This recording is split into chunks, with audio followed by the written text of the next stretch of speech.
Good afternoon. Good afternoon. Yes, it's me. You have me to entertain you for the next 35 minutes or so. Welcome everybody and welcome back. It was a great session this morning. We had some good fun. I think there were some really interesting points that were talked about today as well. So, while we had some great fun, we also covered some really interesting topics. So, this session will focus on alternative propulsion, alternative thinking. So the move towards greater adaptation of electric vehicles and alternative propulsion requires a shift change in consumer buying patterns, which ultimately are driven by the sales and dealer network. As that shift change happens with more electric vehicles, what's the means a shift change in transportation, which also requires the change in how vehicles are moved, as we talked about earlier, what the charging infrastructure looks like, how you transport these vehicles. So, to help us discuss these, we have some very interesting speakers that have joined us, and they've actually joined us virtually. So, we don't want to deny you of having another Teams call or that opportunity for us not to bring that virtual element that we've been working on so hard for the last year or so. So today, I'm joined by Andy Koblenz, who is Executive Vice President, Regulatory and Legal Affairs, National Automotive Dealers Association. And I'm also joined by John Samson, who is VP for Conferences at the American Trucking Association. So welcome, gentlemen. Thanks for joining us today. Great. Should I go ahead, Neemish? Hi, Andy. Can you hear me? We can. Hi. Can you hear? Can you hear me? We can, yes. Okay, excellent. So I'm going to share my screen and get going, if that's okay. Yeah, please do. Okay. Excellent. So there, can you see the slides? Are they there? Can you see them? They're coming up. Yeah. Excellent. There they are. Okay, well, first of all, thank you to FEL for the opportunity to be here today. As Neemish said, I'm Andy Koblenz, EVP of Legal and Regulatory Affairs for NADA, and it's a real pleasure. I wish I could be there with you in Southern California in person. It's probably a nicer place to be than Washington, D.C. these days, but we'll use technology. So I want to talk to you today about dealers and EVs and what's going on in the auto industry. There is clearly seismic changes occurring in the industry. The OEMs are reporting 30 or 40, maybe even 50% EV sales by the end of the century. The Biden administration, the president, has indicated that their goal is to get 50% by 2030.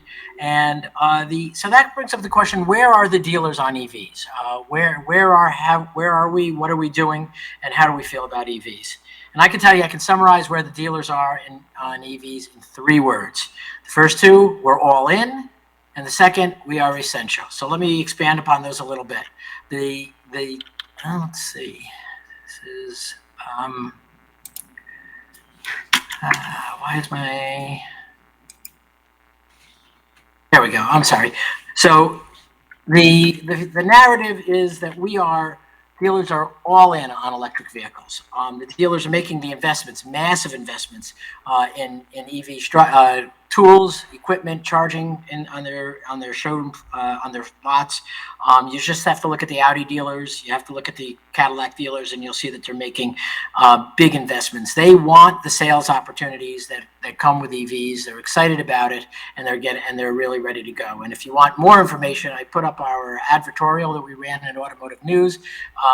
This ran back in March 12th, how the dealers are all in on EVs. Secondly, and perhaps more importantly, dealers are essential to speeding public adoption of electric vehicles. They're not just supportive, they actually are needed to accomplish the aspirational goals that we've set for ourselves. Once you get past the luxury market and into the mass market, we're essential. Why is that? Because they are the only way to cover that so-called last mile, and this group probably is very familiar with the concept of the last mile.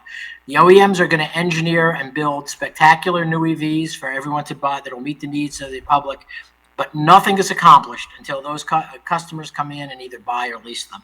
And that's obviously where the dealers come in. We're going to have a multi-year, if not decades-long process to educate the consuming public about charging, about access to charging, the complexity, different pricing, at different times of the day, how the vehicles operate differently than their ICE vehicles. What are some of the new safety concerns? And there's no better group to do it, no group that is more skilled at doing it than the sales forces at America's dealerships. The advertorial I put up there appeared in Automotive News on the 12th of July, and it lays out exactly why we believe that the dealers are essential to accomplishing it. But you don't have to believe us. We a firm called Escalent, a big market research firm, actually went out and asked the customers how they want to get their EVs when they do it. This is the first large-scale survey of EV owners and EV intenders. 20,000 of them were surveyed by Escalent, and they asked them specifically, how do you want to buy it? And what model? Do you want to use the direct sales model that Tesla's using, or do you want to use the more traditional model?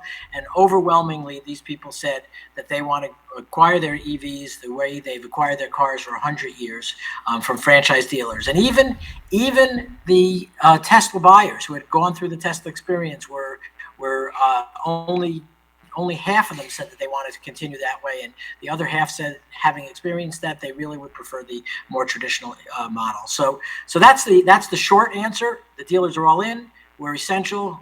We think it's logical that we're essential, and the customers are saying it. So how are we implementing this? Well, we have a lengthy implementation plan to try to make this narrative come true. The first, as I mentioned, is dealers are investing themselves. They're opening their checkbooks and doing what's necessary. But secondly, we're helping to develop the tools and resources that dealers are going to need to educate their staffs, to learn themselves about it, and then to, in turn, be able to educate the public. And just as one example of that, here's a guide that we just issued, a dealer guide to electric vehicles. It's a comprehensive overview of what's necessary. We're working on some certification programs so that dealership employees can be certified. We're working on developing tools to qualify people for EVs to make sure we understand what their needs and wants are and how they'll all be met. So we're working very hard to give the dealers the tools and resources they need. The next issue in our implementation is to engage with our OEMs. We want to make sure that we are working appropriately with our OEMs to make sure that their approaches are fair, efficient, and most importantly, effective. And the good news is that the OEMs are equally committed to the distribution model that I've been describing as the dealers are. I want to play a video for you. This is a video of our chairman, Paul Walzer, a dealer from Minnesota. He was speaking with Chris Reynolds from Toyota, who's the chairman of the OEMs Trade Association this year. So you have the head of the Dealers Association, the head of the OEMs Association, discussing how we should go about getting these vehicles to the consuming public. So I'm going to play a video so you can see what their thoughts on the matter is.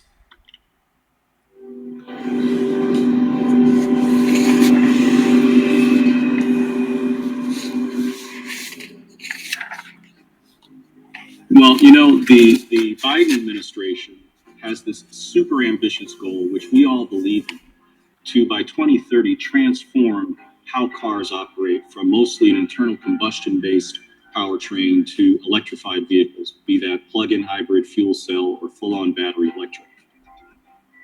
The customer has to feel comfortable buying into this vision car by car by car. And it's that relationship between the customer and the dealer that's going to make it happen. And so when we talk about, achieving this ambitious and needed goal, it's going to have to be a partnership between the dealers and the OEMs.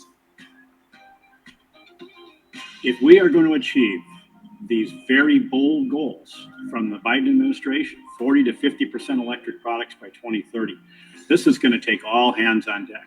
This is going to take dealers investing in charging stations, investing in the tools, doing the training, the OEMs making the new products that are available in the mainstream to everyday consumers. This is a tall order, but the dealers and the manufacturers have a history of this, and we can do this. What I'm seeing from dealers right now across the country is a real understanding that this is a time for us to invest in what consumers really want, which is they want a more transparent experience. They want this to be faster. And at the end of the day, they want to control this process. And dealers across the country are working on these things right now. So I think what you're going to see as this transition moves forward is an incredible improvement in the overall customer experience as we continue to work together to simplify the model and deliver what the customer really wants. You know, as you were talking about it, I was thinking, you know, what we as Toyota and other OEMs think about, we have brand trust, right? The consumer, the customer trusts the brand. But then you have sort of that relationship trust. And they are going to rely on you and your colleague dealers to tell them, how is this going to work? How quickly can it move along? Or can it move along according to my speed as a customer?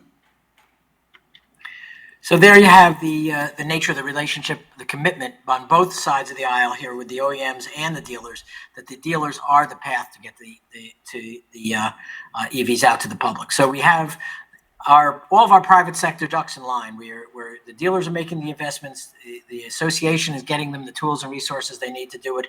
The OEMs are committed to work with the dealers to utilize this. So the next thing we have to get straight, and this is the public policy. And there's a lot of public policy issues floating around this, but I want to focus on two. The first is incentives. We are working at the federal level on sales incentives that will actually move metal. We've worked establishing ourselves as supportive of the goals.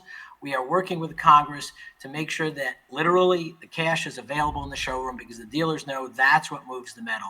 So we're working with Congress to ensure that the tax incentives are liquid and can be efficiently reimbursed to the dealer, so that the dealer can use it to lower the price, lower the monthly payment at the time of sale, and not have to force the customer to wait until they file their tax return, maybe 15 months later, before getting the value of the incentive. Hopefully that will stay in the law as it's now written, and we will be able to utilize that. So that's one thing we're working on the public policy. The other is something that's very important. It's crucial to have a charging infrastructure that works. And one obstacle is the potential development of proprietary systems. We don't have proprietary refueling for ICE. We shouldn't have it for EV. We need to have everybody embracing a universal plug. And whatever charging systems get up there, whether they're sponsored by an OEM or a dealership group or not, they should be available to everybody. It has to be open to all. And we don't need the states giving subsidies to proprietary systems. We need universal charging opportunities. So those are the two key public policy points that I wanted to emphasize. So that brings me to the end of the EV discussion. But some of you in the audience may be saying, wait a minute, isn't there one more issue out there? Isn't there another key issue to talk about when we talk about the sales of EVs? And that's namely the whole issue of direct sales. And my answer to that is no. Direct sales is not an EV issue. There are some EV startups that are trying to conflate EV distribution, EVs with distribution, but direct sales really have nothing to do with EVs. Let me explain. There's nothing special about EVs that justifies a different distribution model. It's just a business preference. We did a review. We actually outsourced this and did a review of the elements or the qualities of a distribution channel to find out what they need to deliver, and then compare them and say, do EVs need different attributes or different qualities?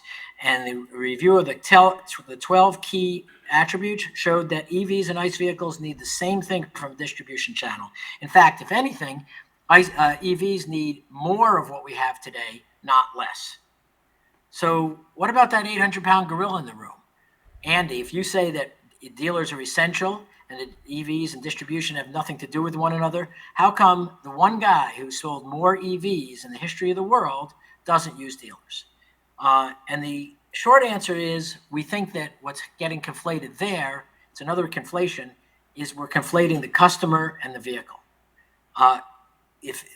What we think that was going on with the current sales of EVs is more about customers. The customers who are purchasing the Teslas are very well-heeled customers. They're very sophisticated customers.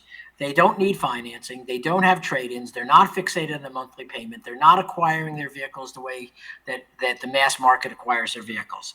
They come in very informed about the vehicles. They're not looking to their sales associates to help educate them. And perhaps most importantly, they generally have multiple cars, which means they can wait for the delivery of the car, they can wait for the service of the car, and if there's going to be a long trip that might compromise your ability given some of the challenges currently in refueling, they have another car to take. that's great, and they should be buying the cars that they're buying. But when you get it out of that niche market and into the mass market, where you have people have all those issues and all those challenges and concerns that I laid out, that's where the dealer network is coming in, and that's why we're essential. And don't forget what I showed you from the Escalent data. Escalent revealed that the public really wants to buy their car from in the traditional way. So we are confident that EVs are not that EVs and distribution are not flip sides of the same coin. And if that doesn't convince you, there's one last point. We actually received a call from one of the startup EV companies asking for all of our training materials on how we train sales personnel so they could learn how to sell the cars the way the dealers do, because they recognize that that was going to be necessary to go to market. So we're very confident in our model. Where there are some challenges to direct sales going on in some of the states, we've provided the tools to respond to those. The dealer associations in the states are going to be answering those, and they're going to be explaining why dealers provide intra-brand competition that can lower prices. They're explaining the importance of playing by the same rules, the importance to local communities. But most importantly, they're going to explain that if you want to get to the mass adoption of EVs on anything near the timetable that has been established by the government, you're going to need the dealers who know how to sell them one at a time, have been doing it for a century, and will continue to do it into the future as far as we can see. The market's going to prove that right, and the good news is that those who rely on their dealers have the team ready to go, and we're ready to take on the challenge. And with that, I will turn it back to Neemish. Thank you very much, Andy. That was a great presentation. I really appreciate you taking the time to run through that, and really interesting to hear how the dealers, as you say, are all in. Let me ask you a question before we move to John. In terms of how you see this electric vehicle journey going, and what are the customers actually wanting?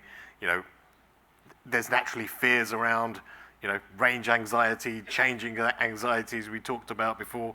How do you see that changing? And and in terms of the dealer network as well, currently we have low inventory levels, right? So what does that mean when you're trying to sell more electric vehicles? Do you need to have more electric vehicles in stock to then drive that adaptation as well? What are your thoughts on that? Sure, great question. It's actually two questions. So let me take to the first one. We need to create an environment where customers embrace EVs, and that is going to take several elements. It's going to take education, as I said. It's going to take creating the charging infrastructure. There's a role for plug-in hybrids here as a transitional mode, because, as you mentioned, range anxiety. I like to say that range anxiety is a misnomer. People aren't afraid of the range; they're afraid of what happens when you run out of the range. So I characterize it as refueling anxiety.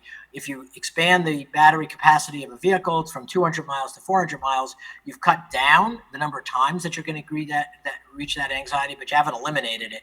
And plug-in hybrids do eliminate that anxiety, and I think they're a good stepping stone to get the consumers comfortable with the EVs and learn all their great new value, and then move over to the full-on battery electric.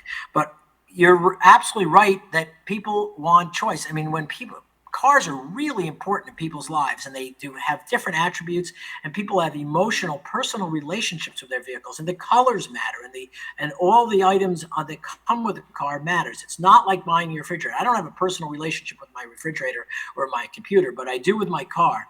And we're going to have to replicate for them all the options and all the choices. So we are going to have to build up the inventories. Now, inventory is a large problem for the industry, not just in the EV space right now, throughout, and we can talk about that.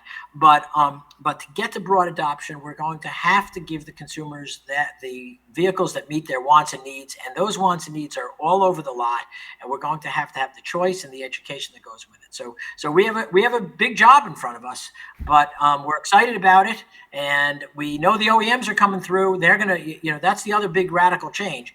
Right now, 40 models in 12 to 24 months, 120 models. When you start seeing those models all over the lots, people are going to get excited. They're going to want to learn, and we think that the take rate will really start to jump. And it has already jumped. I just heard that the data from October is up. That we're up to 5% of the national sales are EVs. So that's still a small number, but it's getting bigger. It's exponentially larger than where we were a couple of years ago, and we see it as the first step up a big ladder. Yeah, brilliant. Thank you very much. Yeah, I'm sure it will progress more and more as we move forward. Let's invite John back here, and John, why don't you give us some of your thoughts on what's happening there at the American Trucking Association and some of the things that you've been working on, of course, on the alternative power, the transportation side of this. That's equally so as important as the sales network. How do you get the cars to the customers, right? Sure. Well, thanks, Neemish. Thanks, everybody. And great job, Andy, kind of laying out the dealer's role, their relationship with the OEMs, with the customer.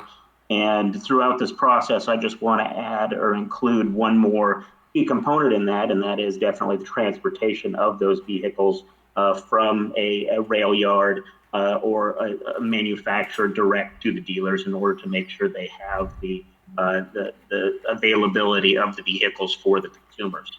And so we'll get into a little bit more of the issues that we're running into, that we're trying to make sure that we tackle, ensuring that we're transporting those vehicles as efficiently as possible.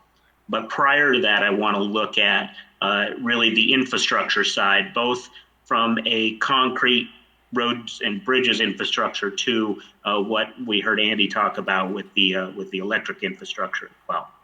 And so finished vehicle logistics has a great timing here with the current or the previous bipartisan infrastructure bill just being passed less than a week ago, last Friday. And so I just wanted to take a little time, go through some of the high points on that, both from, again, a roads and bridges piece, but also some electrified infrastructure as well. This is a statement from our CEO just on the importance of getting this through.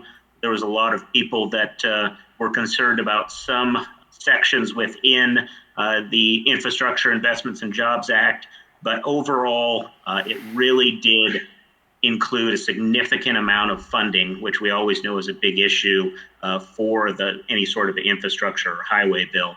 But it really did a good job of putting the funds towards the actual infrastructure. We know that we have a problem in this country with having quality infrastructure. We rank, I believe, 25th or 26th in the world as far as our current infrastructure is in place, and we believe that this investment here will go a long way to make sure that we have solid bridges, we have smooth roads, going to impact both on the carrier side and on the consumer side, really cut down on any sort of wear and tear on those vehicles. Looking specifically at roads and bridges, as you can see here, it's $110 billion to repair what's currently there, and that's again a significant increase from our last previous highway bill a few years ago. There also, we've got 173,000 miles of America's highways, and we've had thousands of bridges. Right now, we're looking at 45,000 bridges that are in poor condition, that need that money to make sure that they are up to par and up to speed to allow us to compete with the rest of the world. Highways, again, $351 billion for highways over the 5 years. They always get a little tricky when it comes to funding the actual programs. A lot of it this time around is, of course, the general fund, since because of EVs, because of hybrid vehicles, our gas tax is not what it used to be. And so we're going to have to, over the time, figure out exactly how they're going to pay into the fund to make sure that we're able to, into the future, invest in that infrastructure. And then, of course, a big concern from the carrier side is always safety, and there's an increase for both FMCSA and NHTSA on safety programs as we move forward. Now we get into less of the roads and bridges side, and we start to see ourselves transitioning over to really looking and focusing on rural transportation, looking at the electrification of the infrastructure. And so this bill is going to start putting money and starting to focus, and as Andy put it, you've got that transition from the hybrid side into the electric side. And so it's not going to be a quick switchover, but as this bill does, it focuses on starting that process, putting money into the hands of states to be able to start to build out that electrification infrastructure and then cut down on that range anxiety or that fuel anxiety that they're experiencing right now. Again, emissions and climate is part of every single bill that we've been seeing lately. And this bipartisan infrastructure bill does its best to start to cut down or continue to cut down on carbon emissions. You can see here that there's programs that are put in place that are being funded to continue to do that. And I think this is a perfect conversation with the electrification of passenger vehicles, of some government vehicles. And the focus is really not switched, but continued to lean towards the EV side of things. And again, looking specifically at electric vehicles, $7.5 billion, which is a substantial amount of money, looking at charging stations throughout the U.S. And there's going to be a lot more. It's easier to get into the charging stations when you're in more urban areas. There's more vehicles, there's more opportunity, there's a smaller range that they're able to provide around. Now, when you get into the rural side, that's when this electric infrastructure is going to be extraordinarily important. You decide to leave New York City and go into Pennsylvania or Ohio, you're going to need that additional infrastructure. And this bill goes a long way in starting to invest in that infrastructure. And then this is a massive concern of if we do just build this infrastructure, turn on the light switch, can the electric grid actually handle what's being done? And so this bill, again, doesn't just address the charging station piece, but really looks at the electric grid as a whole, making sure that they're investing in that as well. Now, I want to turn from the highway bill to something that we've been working on over the past couple years, and that is lost load capacity for our carriers.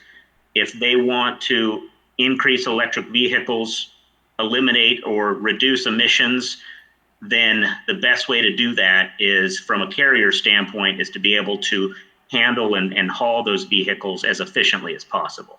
And we started seeing when the additional emissions equipment was put on the tractor itself, it made it heavier. And then we started to see longer and heavier vehicles, especially on the electric vehicle and the hybrid side. We began experiencing some pretty substantial lost load capacity. And so we were lobbying Congress to attempt to get a 10% weight tolerance increase to go along with a a length increase about 5 or 6 years ago to more efficiently haul these heavier vehicles. And you can see here, right now, of course, we've got the 80,000 pound federal weight limit. And if we're able to increase that weight, then we're able to get that lost load capacity back, making sure that we're as efficient as possible. And what this is going to do is it's going to minimize the amount of vehicles, the actual carriers on the road. It's going to minimize the emissions coming off because you will have less vehicles, and wear and tear on the road is in a similar spot as well. So you can see the ICE vehicles on the bottom here of the Toyota Avalon. We're able to get 9 vehicles off or on and completely load the trailer under the 80,000 pounds. Now you're seeing what the electric vehicle side of things, you're looking at a potential of 2 spots being open in if we're not able to increase that weight. Here, similarly, on the Jeep Gladiator side, we're able to get 7 vehicles to be underneath that 80,000 pounds, and then we're able to only get 5 on a Rivian RT1, and you can see 2 spots open. They left off a red circle here. We see that as well. So if we go up to 88,000 pounds, it assists us in being more efficient getting from the rail yard to Andy's members on the dealer side. And so we're working with Congress to try to get this increase, understanding that we want to be part of the solution when it comes to a decrease in emissions. We understand that the consumers are going to, by way of a lot of the administration's push, start to purchase more and more of these electric vehicles that are, as you can see, substantially more heavy than an ICE-related vehicle. And so lastly, I just want to touch on, and I don't actually have a slide for this, but what we've been doing, we've been working with OEMs, we've been working with the rail yards, the railroads, to figure out how we can get in and out of the yards that much more efficiently. And so we've been doing geobang pilot projects to locate the vehicles, get them on the trailer, and then get them to the next destination, which is usually with Andy's membership with the auto dealers group. Now, if we're able to combine the rail yard efficiency piece with an increase in weight, when the light switch is turned back on, when we're done with this, with the shortage of switches, we're going to be able to start ramping up and have that capacity in order to move the backlog of these new manufactured vehicles. And so I think, the electric vehicle piece, the surge is on, it's coming, and we want to make sure from a carrier standpoint that we're able to accommodate that surge and be able to move those products as efficiently, safely, and quickly as we possibly can. And so with that, Neemish, I will send it back to you. Brilliant. Thank you very much, John. And we'll welcome back Andy as well. Great to have you both with us. Thanks for some really interesting presentations there. Two different perspectives on what's happening, one from the dealer perspective and of course one there, what's happening in terms of the transportation side of things. You both touched on some really interesting points, and one in terms of the infrastructure. You talked also, Andy, you talked about that, the standardization of the charging, which is of course linked to the infrastructure as well. And John, that adds a complexity from transportation side of things as well, right? So how do we start to kind of get those kind of things in place, which are of course going to help alleviate the anxiety around that from a sales perspective, but also help make things more efficient? Let's start with you, Andy. Well, I think building out the infrastructure is the charging infrastructure is absolutely key. There's, from what our research shows us, there's no grid capacity. Some people worry about grid capacity. Our understanding is that there's no problem generating the electricity to fuel these vehicles. There may be some localized distribution additions that have to be made to the grid, but most notably, we have to build out the charging infrastructure. The dealers can play an important role in that. I know that General Motors has recently announced a program. We haven't seen all the details of it, but they're going to try to get 40,000 charging stations, and they're going to work with their dealers, 10 each. They're about 4,000 dealers to get these placed in the appropriate places. GM is committed happily, as we've suggested is important, that anybody's going to be able to charge on these, and these are opportunities to start putting them in the local communities in the right places, because we have to get them where people want them. We have to overcome the concerns with respect to multi-unit housing, multi-unit dwellings. There are some equity issues embedded in that. We need to bring this to all Americans and not just the ones at the higher end of the spectrum. And we have to solve the problem of where one will recharge their EV if you live in an apartment complex and you don't park in the same place every night. There are solutions, and we just have to work on them. And John may be able to comment more definitively on this, but I believe there was some money in the bipartisan infrastructure bill that just passed to support the development of a charging infrastructure for electric vehicles. But getting that infrastructure ready is there. Then we have to teach the public how to use it, how to understand it, and how it differs from the refueling experience that they're used to under a nice vehicle. And there's probably not a lot I can add to Andy's great response, but yeah, there was some significant, I think $8.5 billion putting towards the actual infrastructure of charging stations throughout the U.S. And the question is going to come down to, where do we start? Where's the focus going to be? And then further down the road, how do we continue to branch off of that and make sure that we have, as Andy mentioned, infrastructure for multi-unit housing. We've got infrastructure for those rural areas that, sometimes out in Wyoming or Montana, you'll go 60 miles before you even see a gas station. And so how do you address that from a charging station standpoint as well? And so those will be questions I think that'll continue to be answered as we evolve through this process. But I think the process has really come a long way in the last 6 or 12 months from where it was, a year ago. And one other point I would add is that we would want to listen to the consumers, the people who are buying, the 5% of the consumers who bought electric vehicles in October. Where do they want those charging stations? They will start demanding them, and maybe I've seen a lot go up at grocery stores. I'm personally, individually, not convinced yet that that's the right place, because my tenure at a grocery store is usually 35, 40 minutes. It's not 4 hours. So where do I park my car 4 hours at a time? I park it at home. I park it at work. Park it maybe at the mall. Go to a movie theater, a football stadium. I mean, maybe those are better places to put the charging stations than the shorter stops. But we have to learn as a society, as an industry. We have to learn from the experience of our customers where they want them, and as always, respond to the demands of the customers. Great, thank you. I know we're coming up to close to time, but I'd like to just maybe focus on something that we're, a little bit of where we're heading, right? So we're talking now about plug-in hybrids.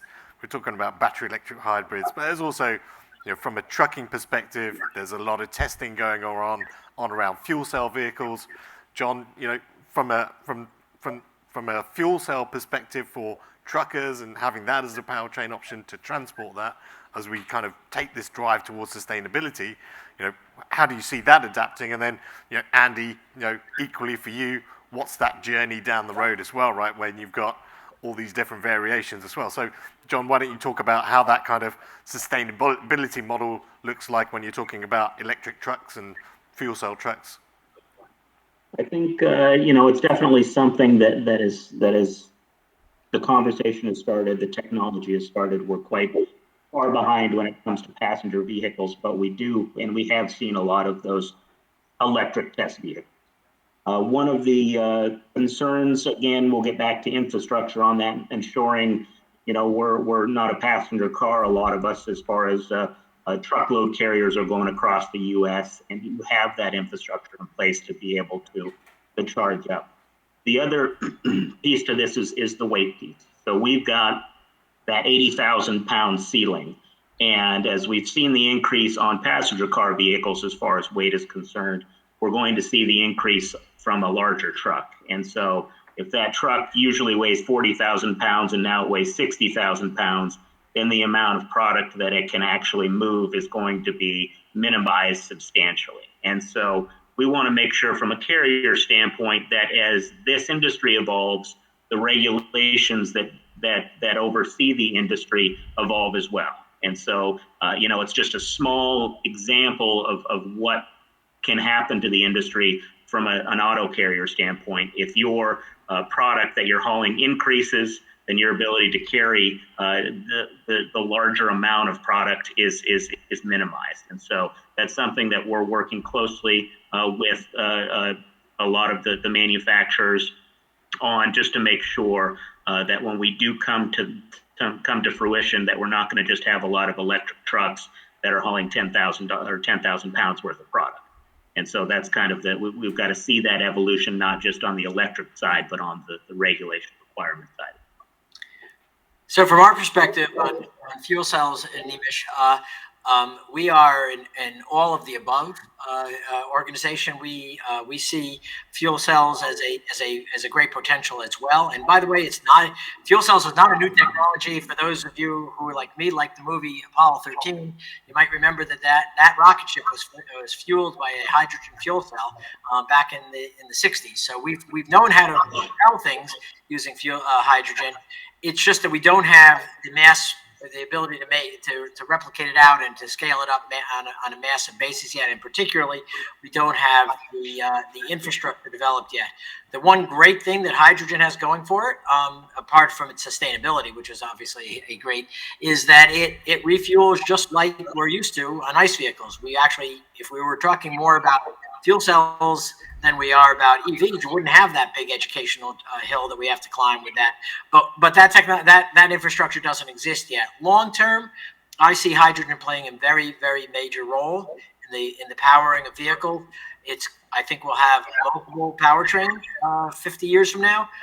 But that is a long term projection, and in the shorter term, hydrogen is gonna be a little slower to get on the field because of some of the challenges we have in developing the infrastructure where the grid is already built out.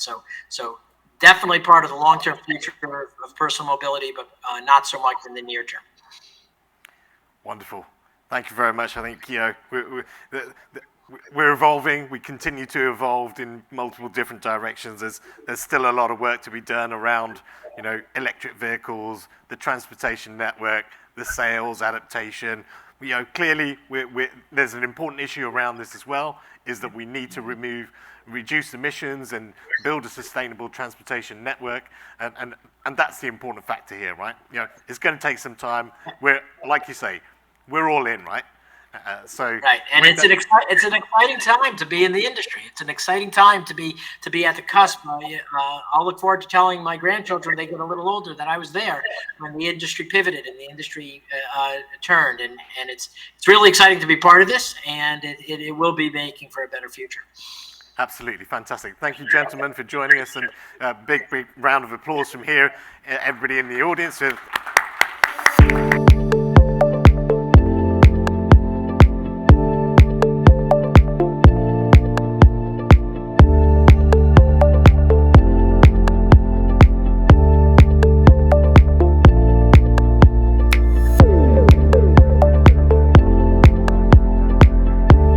What do nearly half of new vehicles sold in North America have in common? They arrived with the help of ICL. ICL Systems provides a fully managed, web-native solution that gives auto manufacturers end-to-end visibility of their finished vehicle supply chain, from manufacturing plant to dealership, and everywhere in between. Managing communication with multiple trading partners is costly and complex. With ICL, OEMs can connect with all of their supply chain partners in one place. Tracking begins when a production order is placed, continues through all modes of transport, and every step along the way, with updates about pre-delivery inspections, dealer trades, dwell time, order status, and more. ETA to final delivery is continuously updated and shared with supply chain partners and stakeholders. And our invoice audit system ensures OEMs pay for the right work, at the right time, at the right rate, to the right vendor. Ready to maximize performance, savings, reliability, and efficiency? Contact ICL today.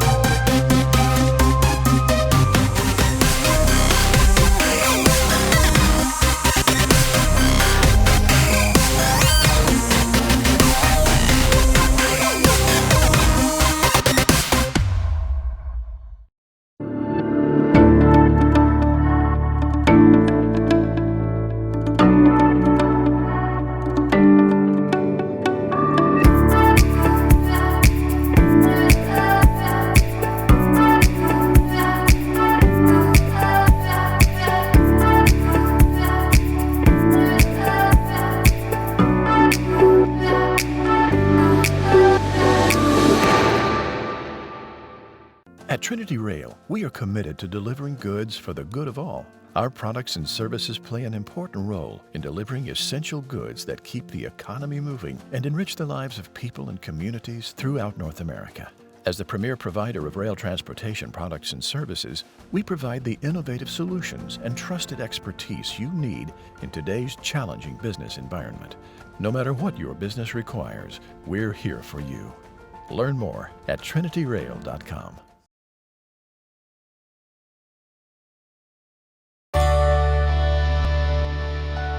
Hyundai Glovis's mission is to make the world better connected by maximizing customer value.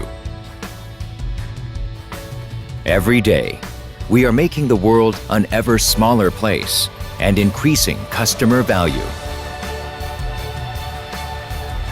Your value chain partner. This is